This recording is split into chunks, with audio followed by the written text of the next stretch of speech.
également participé à la Guinness Super League. Et maintenant, on s'intéresse donc à tout ce qui constitue ces dons-là que les différents clubs ont reçus des mains de Madame Céline Eko, vice-présidente donc de la FECAFOOT. Oui. Il faut dire que cette dotation pour la saison 2024-2025 est constituée de 600 maillots, c'est-à-dire 50 maillots par club, 240 ballons à raison de 20 ballons par club, 300 sacs de sport à raison de 25 sacs par club, et puis on a 300 sacs de voyage à raison de 25 sacs par club. Voilà, donc c'est l'accompagnement de la fédération. Exactement. À cette Super League. On va reprendre la dotation, Gaïa.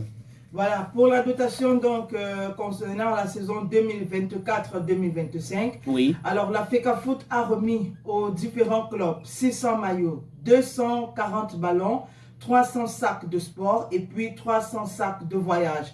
À raison de 50 maillots par club, 20 ballons par club, 25 sacs par club, 25 sacs de sport par club et puis 25 sacs de voyage par club. Je crois qu'au niveau de ces sacs de voyage, ça peut aller. Mais 50 maillots, sauf si les filles jouent et elles remettent les maillots. Maintenant, pour être sérieux, c'est à peu près 22 joueuses. Je ne sais pas si les clubs ont jusqu'à 22, certains peuvent avoir 18, ça dépend des moyens de chaque président ou présidente de club. Si vous avez assez de moyens pour avoir jusqu'à 20 ou 22 joueuses. Donc, si vous avez 22 joueuses, chacune d'elles devrait avoir son maillot. Donc, si la fédération vous a donné 50 maillots, vous pouvez utiliser ça juste peut-être pour le premier et deuxième journée. Et après, il faut avoir d'autres maillots. Je ne sais pas comment ça se passe. Si, comme j'ai dit tout à l'heure, si elle joue, elle remet les maillots, on les relave encore.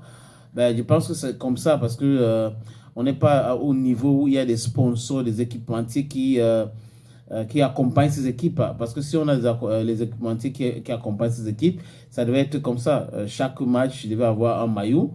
Je parle parce que j'ai vécu un truc avec certains sponsors, d'autres cieux où pour une émission, les sponsors venaient avec les habits à porter. Et il y a des jours où ils disaient non, on veut porter le noir. Le noir qu'on vous avait donné il y a de cela 2 semaines, tu peux toujours porter ça, non? Ben, certaines personnes, je ne veux pas dire moi, disaient non. Et ils étaient donc obligés de chercher des vêtements pour que vous puissiez porter. Donc, mais avec le football, c'est l'entente entre la présidente ou le président de club et ses filles. Espérons bien que ça se passe ou ça va bien se passer avec les filles et qu'on sera aussi très content de voir les filles à la télévision. Si ça se passe ailleurs, on voit ça en Afrique de l'Est, en Afrique de l'Ouest, ça peut aussi arriver au Cameroun.